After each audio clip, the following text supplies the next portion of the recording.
All right, guys, I'm back. It's May 7th. I got my favorite home run plays on the way. But before we do, let's recap yesterday, which we have really nothing to recap because of the taping of this video. Juan Soto, I think, had one at bat, didn't get a home run. I think he got walked. I'm not sure.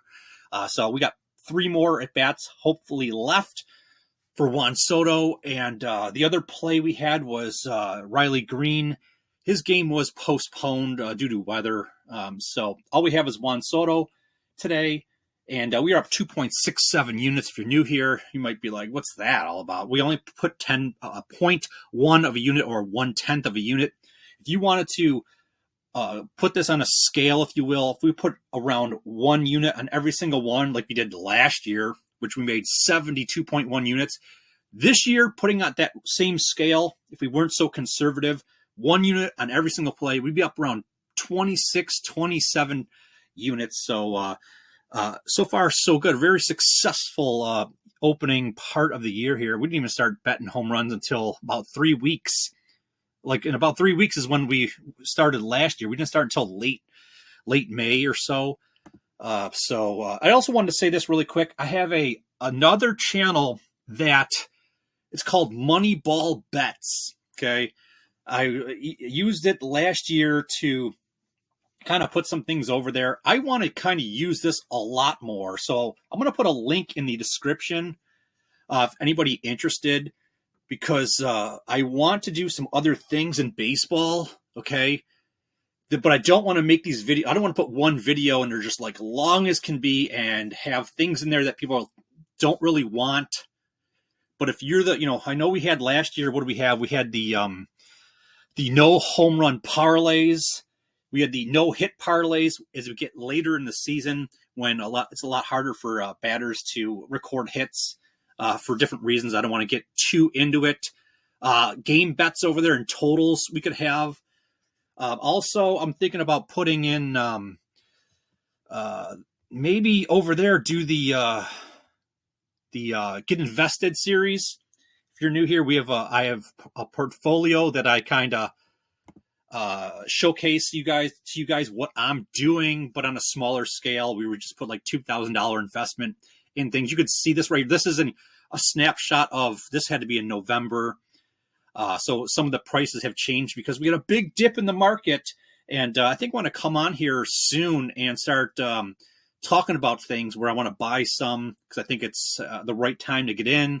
Like I said, this is not financial advice. This is just what I do, and I just happen to share it. And a lot of times people follow along and enjoy it. So I might as well. It's absolutely fun to do it. And then also I wanted to say during college football season, I don't know if I'm going to do this on a regular channel or not. You can see this screen right here. I have 4 models that go back like almost a decade where I give these outright underdog predictions, and this is just one of them right here. I have one. It's unreal. 64 wins, 12 losses against the spread of the underdogs when they fall under these multiple criteria that I'm looking for in college football. Okay. And you can see each year the outright underdog winners, and a grand total of 49 of the total 76 of the underdogs that they won outright. Just playing the money line, you were hitting 64.5% winners. Is absolutely amazing. All right, enough of that. If you're interested, check out that channel. Like I said, I'll put a link. You can get right to it. You just go right in the pinned comments section. It'll be right on the very top in the comments section. You'll see a link. You can click on it, and then you can hit that subscribe button over there. So when we do all that stuff, if you're interested, all right, let's go. Let's get right to these home run plays right here. My first one, Jose Ramirez versus Michael Soroka. Okay, so Soroka this year, he's only played 1 game. Okay, he was sent down it's in a rehab assignment or the minors. They brought him back up. He doesn't really have a bad barrel percentage this year, but he only played 1 game. But when you look, he's historically bad the last 2 years. This year, a 60% fly ball plus line drive, which is fine. So you're looking for a pitcher that allows a batter to get the ball in the air. A 40% hard hit is fine. And you can see underneath that barrel. So Ramirez was in a doubleheader yesterday. And according to the way that I grade a barrel, So I saw him have 3 barrels yesterday and 3 hard hits. It was unbelievable in that one game. The game before that, no barrels, but 3 hard hits. This guy is on fire. If you look down on the bottom of the screen right there, the bottom lower right side, you could see his actual results during that one game. He had that, so a fly out, 95.4. That's a hard hit. Launch angle 35 is a barrel. So a 353, and it did not go for a home run. I mean, he was so close. And then you see a fly out there at 99.9 exit velocity, 25 miles per hour launch angle. Again, another barrel, went 366. Just a fly out, and then another fly out at 99 miles per hour at 32. Launch angle 358. This guy he's like, oh my gosh, man. I've seen players hit home runs with worse exit velocity and a worse launch angle. Sometimes it has to do with weather and stuff like that also. But, I mean, he is so hot right now. It's unbelievable. That's why I have to go to him. If you go back some other games, he had like a hard hit here and there, prior to this double header. But he is, I've been watching him and hoping that he would catch fire here, and he is. So I'm loving this one right here. When you look at Soroka's four-seam fastball, he throws it 53% of the time. Now he gives it up at a 250 rate with 1 home run. That's on just 4 at-bats. Like I said, he only had 1 game. And you can see what Ramirez does against the four-seam fastball, a 316 batting average, a home run. So I'm liking that right there. When you look at Soroka, he's giving up an ISO rate of 700 to his four-seam fastball. Like, it's unbelievable. When you look at Ramirez, I don't have it on the screen right here, but he's got at least a 20% ISO rate on both of these pitches. Exactly what you want. 20 or higher is, a good indication of a batter that has the potential to, do some good things. Now, if you're not understanding what ISO rate is, you're like, what's this? It's just the measurement of power, measurement of extra bases, basically the percent of times where you hit a double, a triple, or a home run, like extra bases other than a single. So with that being said, you can see the slider 31% of the time. Again, Sorokin, a small sample size at 250 batting average, surrendered. And then Ramirez at 273 with a home run. I really love this one right here, Ramirez, the way he's playing. He's getting the ball, like the muscle memory, man. He's getting that ball in that sweet spot, launch angle, or that barrel, that what causes you, I'm getting so excited I can't even talk, guys. A barrel. He's doing it. It's like right there. And if you want to hit home runs, you need to hit barrels, and he is, because he's in that launch angle, that first half of the barrel that you need to be 25 to 35-ish. And then the hard hit of 95 plus. He's doing it. There's 3 opportunities there that could have been home runs. Like he's feeling it right now. Can you do it again? But this time, hit a home run for us in this game. So he's my first pick right there. I absolutely love this opportunity. Jose Ramirez for a home run. All right, this next play is the play we had for yesterday, but it was rained out. Same matchups. I absolutely love it. Let's get right to it. Riley Green versus Chase Dollander. You could see that in the middle, bottom of the screen, Green, what he's done the last 3 days, a barrel and 2 hard hits. The game before that, 2 hard hits. And the game before that, a barrel and 3 hard hits. I'm loving what I'm seeing with Riley Green.